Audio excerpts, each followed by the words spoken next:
Assalamualaikum warahmatullahi wabarakatuh. Perkenalkan, nama saya Nurofi Nanda Pratama dengan NIM akhir 151. Saya dari kelas Viktimologi atau Penologi kelas F. Di sini saya akan menjelaskan dari tugas saya, yaitu tujuan dan pedoman pemidanaan Undang-Undang Nomor 1 Tahun 2023. Eh, di sini saya akan menjabarkan dari Undang-Undang Nomor 1 Tahun 2023, yaitu yang pertama dari pasal 51 yang memiliki tujuan pemidanaan. Yang pertama, mencegah dilakukannya tindak pidana dengan menegakkan norma hukum. Tujuan pertama pemidanaan adalah preventif, yaitu mencegah terjadinya tindak pidana di masyarakat. Pencegahan ini dilakukan melalui pencegahan norma hukum yang tegas dan konsisten. Ketika seseorang dipidana, hal itu memberikan sinyal kepada masyarakat bahwa perbuatan melanggar hukum akan mendapat sanksi. Efek ini disebut sebagai general prevention atau pencegahan umum, di mana masyarakat luas menjadi takut untuk melakukan kejahatan karena melihat konsekuensi yang diterima oleh pelaku. Penegakan norma hukum juga berfungsi untuk mempertahankan otoritas hukum di mata masyarakat. Ketika hukum ditegakkan secara konsisten, masyarakat akan percaya bahwa sistem hukum berfungsi dengan baik dan mampu melindungi mereka. Dengan ini menciptakan rasa aman dan tertib dalam kehidupan bermasyarakat.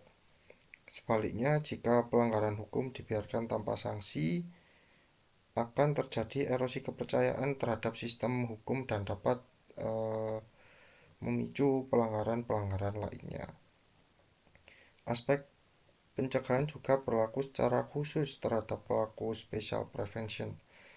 Dengan menjatuhkan pidana, diharapkan pelaku sendiri akan jerah dan tidak mengulangi perbuatannya.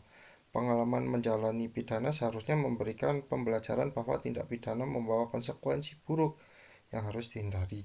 Kombinasi antara pencegahan umum dan khusus ini menjadikan pemidanaan sebagai instrumen kontrol sosial yang efektif.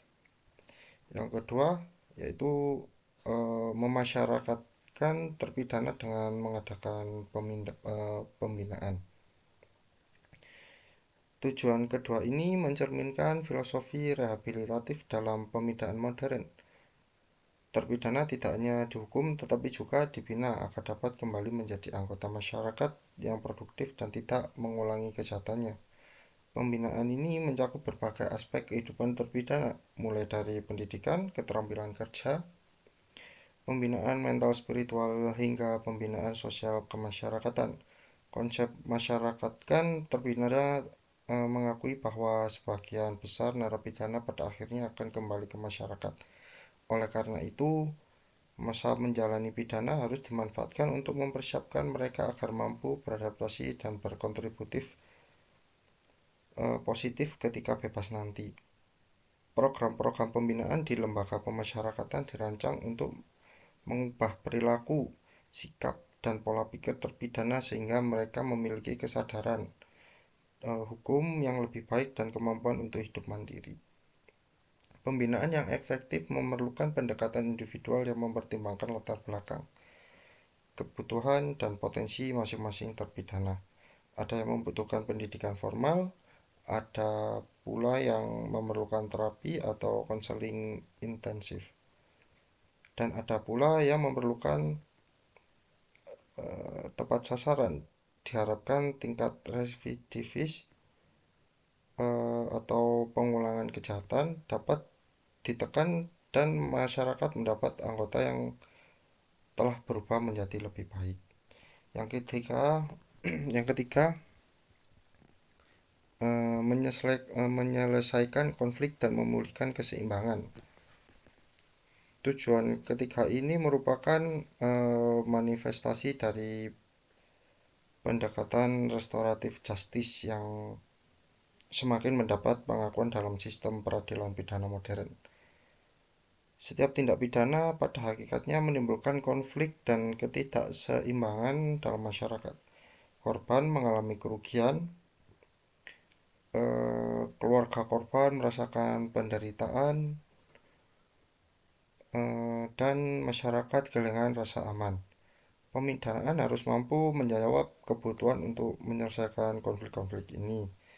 Penyelesaian konflik tidak hanya berarti menjatuhkan hukuman kepada pelaku, tetapi juga memfasilitasi proses pemulihan bagi semua pihak yang terdampak. Kegiatan ini bisa meliputi ganti rugi kepada korban, permintaan maaf dari pelaku, rekonsiliasi antara pelaku dan korban, atau bentuk-bentuk pemulihan lainnya yang dapat mengembalikan keseimbangan yang terganggu. Pendekatan ini mengakui bahwa keadilan tidak hanya soal menghukum pelaku, tetapi juga memulihkan hubungan sosial yang rusak akibat tindak pidana. Memulihkan keseimbangan juga berarti mengembalikan rasa damai dalam masyarakat ketika tindak pidana terjadi. Masyarakat merasa terganggu dan khawatir akan keamanan mereka melalui proses pemidanaan yang adil dan proporsional, serta upaya pemulihan yang komprehensif. Masyarakat dapat merasa bahwa keadilan telah ditegakkan dalam ketertiban telah dipulihkan.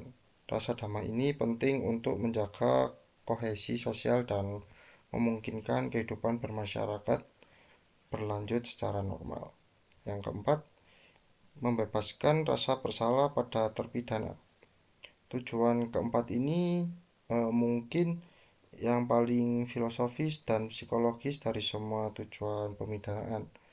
Konsep ini mengakui dimensi moral dan psikologis dari kejahatan dan hukuman.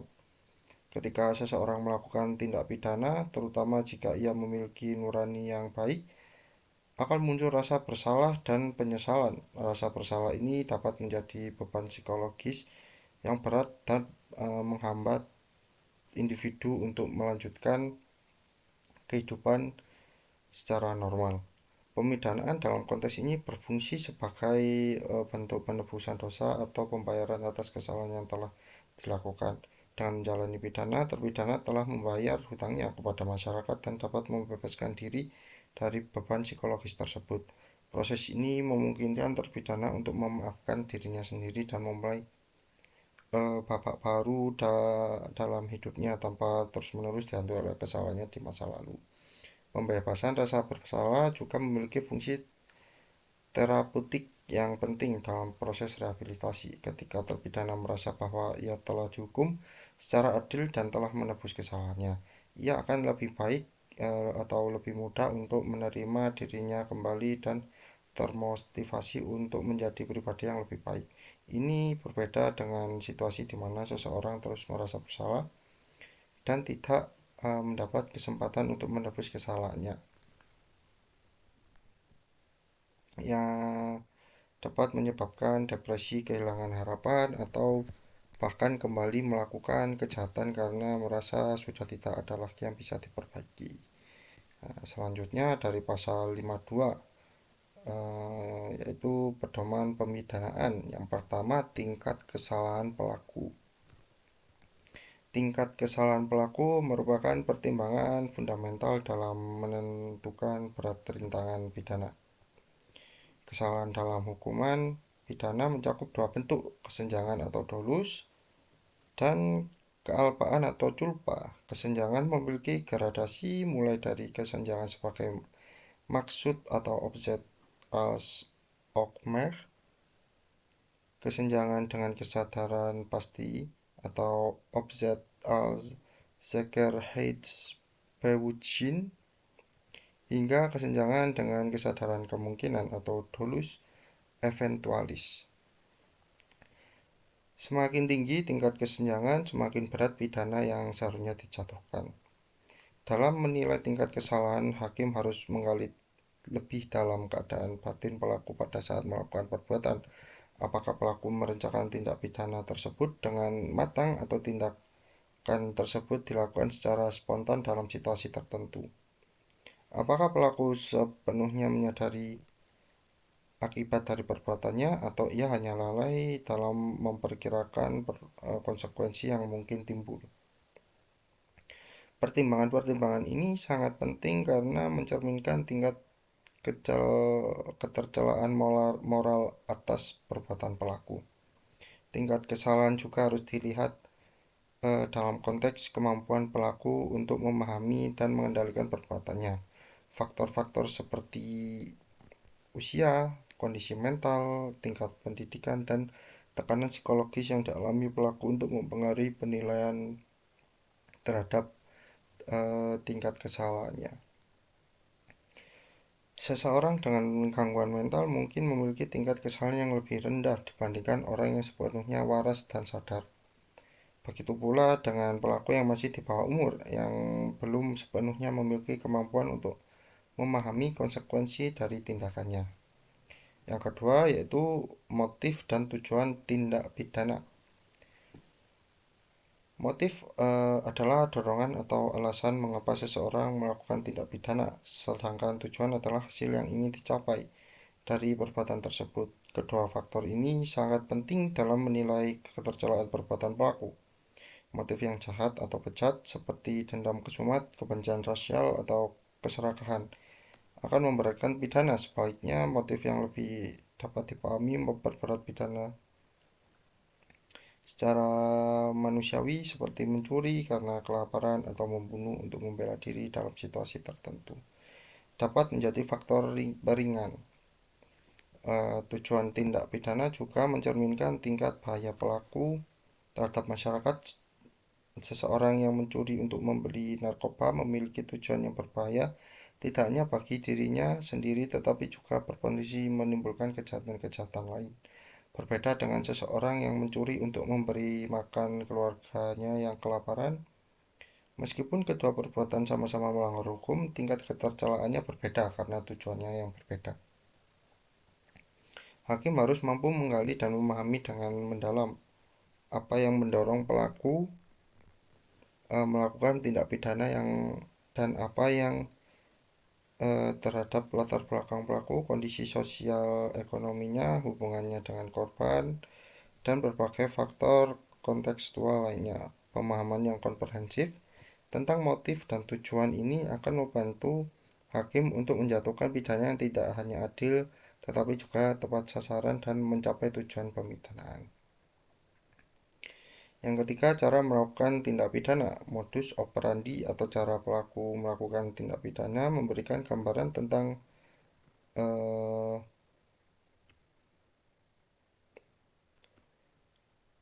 tingkat profesionalisme, kekejaman, atau kesadaran pelaku dalam melakukan kejahatannya.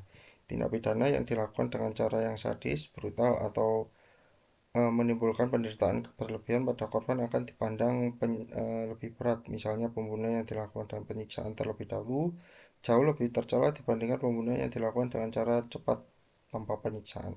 Cara melakukan tindak pidana ini juga mencerminkan tingkat perencanaan dan persiapan yang dilakukan pelaku. Kejahatan yang direncanakan dengan matang melibatkan berbagai persiapan menggunakan alat-alat khusus atau melibatkan banyak orang, menunjukkan tingkat keseriusan dan tekad yang lebih tinggi dari pelaku. Ini berbeda dengan kejahatan yang dilakukan secara spontan atau impulsif tanpa persiapan sebelumnya. Semakin terorganisir dan terencana suatu kejahatan, semakin berat pidana yang seharusnya dijatuhkan. Pertimbangan cara melakukan tindak pidana juga penting untuk menilai potensi bahaya pelaku terhadap masyarakat dan memungkinkan mengulangi kejahatannya. Pelaku yang menggunakan cara-cara canggih atau profesional dalam melakukan kejahatan menunjukkan kemampuan dan keterampilan yang dapat digunakan untuk mengulangi kejahatan di masa depan. Berbeda dengan pelaku yang melakukan kejahatan dengan cara yang amatir atau ceroboh yang mungkin menunjukkan bahwa perbuatannya lebih karena keadaan tertentu daripada niat jahat yang melekat. Yang keempat, sikap batin pelaku. Sikap batin pelaku mencakup perasaan, kesadaran, dan reaksi emosional pelaku sebelum, selama, dan setelah melakukan tindak pidana. Sikap batin ini dapat dilihat dari berbagai indikator seperti apakah pelaku merasa menyesal, apakah ia berusaha memperbaiki kesalahannya, atau justru merasa bangga atau tidak peduli dengan perbuatannya. Penyesalan yang tulus dan upaya untuk menebus kesalahan dapat menjadi faktor peringan yang signifikan. Sikap batin pelaku juga mencerminkan karakter dan kepribadiannya. Pelaku yang arogan tidak menunjukkan penyesalan atau bahkan mengancam akan mengulangi perbuatannya, menunjukkan sikap batin yang buruk dan memerlukan pidana yang lebih berat untuk memberikan efek jerah. Yang kelima, riwayat perilaku pelaku. Riwayat perilaku pelaku memberikan konteks yang penting tentang apakah tindak pidana yang dilakukan merupakan penyimpanan sesat atau bagian dari pola perilaku yang sudah mengakar. Pelaku yang baru pertama kali melakukan tindak pidana atau first offender umumnya dipandang lebih ringan dibanding residivis yang telah berulang kali melakukan kejahatan. Pengulangan kejahatan menunjukkan bahwa pidana sebenarnya tidak memberikan efek jerah dan pelaku memiliki kecenderungan kuat untuk melanggar hukum. Yang keenam, dampak psikologis dan sosial dari tindak pidana. Setiap tindak pidana menimbulkan dampak yang melampaui kerugian material. Dampak psikologis pada korban dapat berupa trauma, ketakutan, kecemasan, depresi, atau gangguan stres pasca trauma yang dapat berlangsung lama, bahkan seumur hidup. Dalam kasus kekerasan seksual misalnya, korban mungkin mengalami trauma yang sangat mendalam yang mempengaruhi kemampuannya untuk membangun hubungan, merasa aman atau berfungsi normal dalam kehidupan sehari-hari. Semakin parah dampak psikologis yang ditimbulkan, semakin berat juga pidana yang seharusnya dijatuhkan. Ketujuh, pandangan masyarakat terhadap tindak pidana. Pandangan masyarakat mencerminkan nilai-nilai sosial dan norma moral yang berlaku dalam suatu komunitas. Tindak pidana yang dipandang sangat tercela oleh masyarakat seperti korupsi, kekerasan terhadap anak, atau kejahatan seksual memerlukan respon yang lebih tegas dari sistem peradilan untuk memenuhi rasa keadilan masyarakat.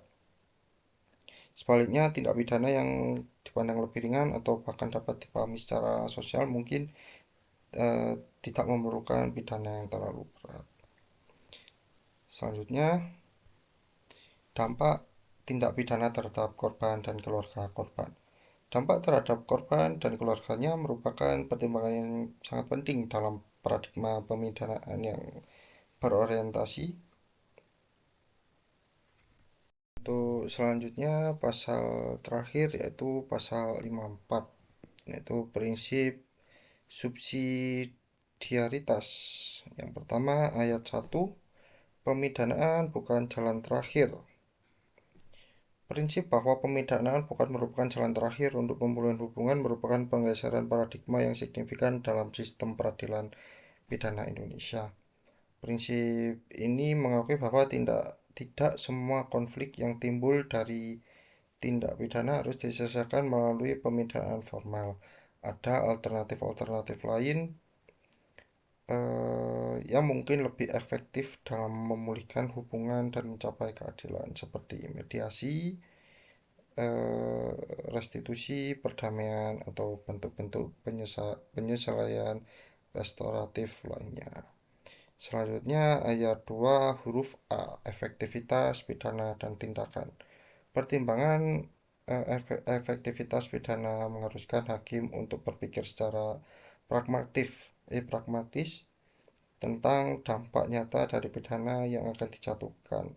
Tidak tidak semua jenis pidana efektif untuk semua jenis pelaku atau tidak pidana. Untuk pelaku muda yang melakukan kejahatan ringan, pidana pembinaan atau pidana kerja sosial mungkin lebih efektif daripada pidana penjara yang mencegah pengulangan kejahatan. Sebaliknya, untuk pelaku yang berbahaya atau residivis, pidana penjara mungkin diperlukan untuk melindungi masyarakat.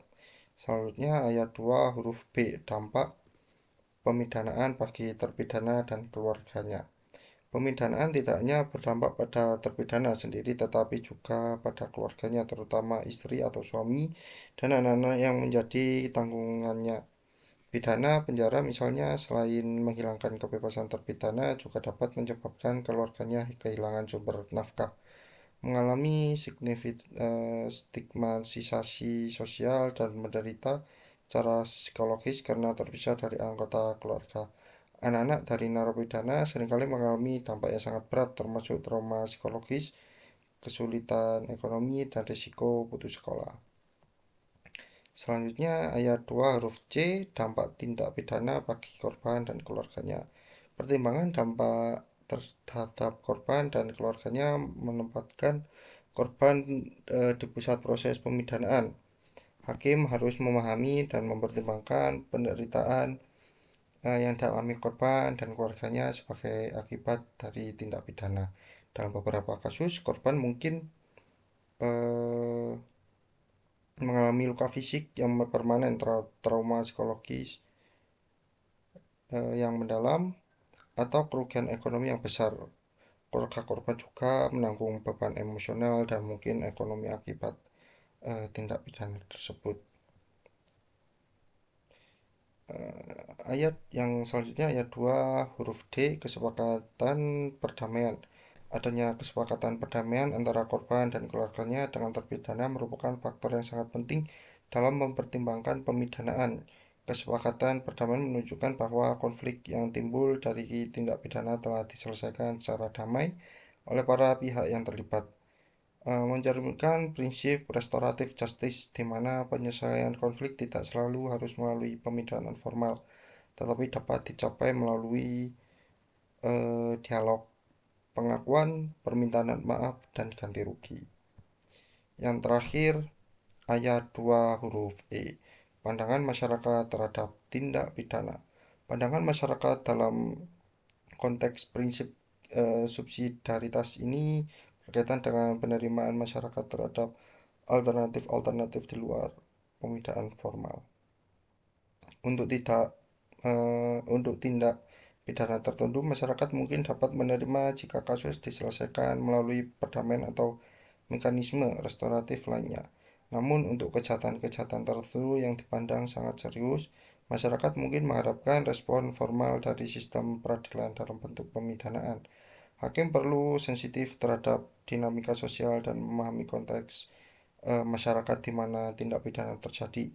Dalam masyarakat yang masih kuat dengan sistem hukum adat atau kebiasaan penyelesaian sengketa secara kekeluargaan, pendekatan restoratif mungkin lebih mudah diterima dan bahkan lebih efektif. Sebaliknya, dalam konteks perkotaan modern di masa sistem formal lebih dominan, masyarakat mungkin lebih mengharapkan proses peradilan formal. Pertimbangan pandangan masyarakat ini harus diimbangi dengan prinsip-prinsip keadilan yang universal. Hakim tidak boleh tunduk pada tekanan opini publik yang mungkin tidak rasional atau diskriminatif. Dalam beberapa kasus, hakim mungkin perlu mengambil keputusan yang tidak populer tetapi benar menurut hukum dalam keadilan. Namun hakim juga memiliki tanggung jawab untuk menjelaskan dan mengedukasi masyarakat tentang pertimbangan-pertimbangan yang mendasari putusannya, sehingga keputusan tersebut dapat dipahami dan diterima secara lebih luas. Nah, itu adalah penjabaran mendalam mengenai tujuan dan pedoman pemidanaan Undang-Undang Nomor 1 Tahun 2023. Saya akhiri untuk eh, mohon maaf kalau ada salah kata. Saya pamit, sekian dan terima kasih.